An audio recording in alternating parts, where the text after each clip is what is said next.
එක්සත් ජාතික පක්ෂයට විරුද්ධ ජනතා විමුක්ති පෙරමුණ හැර අනිත් සියලුම කණ්ඩායම් ප්‍රසන්න රණතුංග වටා එකතු වෙනවා. ඔබ කිව්ව හින්දා මම නම කියන්න.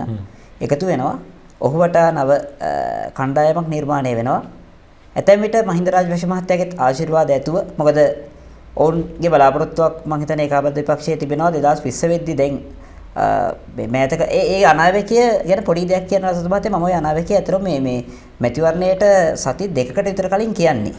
ඒ අනාවැකිය ස්පුට වෙන තැනක් අපිට ඊට පස්සේ හම්බ වෙනවා මේ වර්තමාන ජනාධිපතිතුමා මහින්ද රාජපක්ෂ මහත්තයාට යවන ලියුමේ තියෙනවා මහින්ද මහත්තයා කිව්වා කියලා ප්‍රසන්න රණතුංගට නොමිනේෂන් දෙන්නේ නැත්නම් අපි වෙනම ඉල්ලනවා කියලා.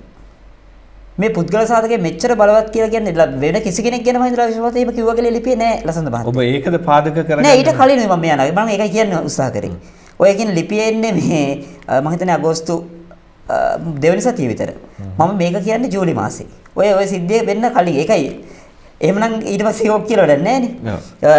එතකොට ඔවුන්ගේ බලාපොරොත්තුවක් තියෙන්නේ දැනට මම අපිට ලැබෙන තොරතුරුනොත් ඒකාබද්ධ විපක්ෂයේ ගෝඨාභය රාජපක්ෂ මහත්මයා හෝ ප්‍රසන්න රණතුංග මහත්මයා 2020 ජනාධිපති ඉදිරිපත් කරන්න යම් විදිහකින් ගෝඨාභය රාජපක්ෂ මහත්තයා ඉදිරිපත් කරොත් ඔහු ගත කරන හේතුගේ දසාව නිසා ස්ථිර වශයෙන්ම ඔහු පරාජයටපත් වෙනවා. ඒ නිසා ඒ මෝඩ වැඩේ මම හිතන්නේ නෑ උන් කරයි කියලා. ඒ ස්ථිර වශයෙන් මේ නිසා 2020 දී අගමැතිවරයා හැටියට ඒකාබද්ධ විපක්ෂය හරහා ඉතුරු පැමිණෙන්නේ ප්‍රසන්න රණතුංග මහත්මයා ඒක අපි කල් තියෙනවා අපි ඒක ඉස්සරහට බලමු.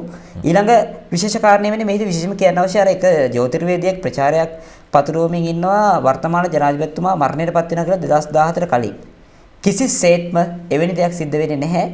ඔහු දිගින් දිගට එහෙම කියනවා නම් මම ඔහු එක්ක පුද්ගලිකව විවාදයකට එළඹෙන්න ලෑස්ති. ඔහු කියන්නේ පට්ටපල් බොරුවක්.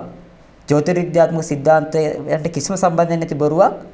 එහෙම ප්‍රසිද්ධ විවාදයකට ඔහු ආවොත් ලසඳ මහත්මයා ඕනෑම මාධ්‍යයක මම ඔහුව නිරුත්තර කරනවා. මම ඔහුව නිරුත්තර කරනවා. ඔව් අපි උත්සාහ කරනවා මේ අපේ නිෂ්පාදක මණ්ඩලය තීරණය කරලා තියෙන උත්සාහ කරන්න ඒ විවෘත සාකච්ඡාවක් ලෑස්ති කරගන්න. එහෙම වුණොත් අපි වැඩසටහන කරමු. ඔව්.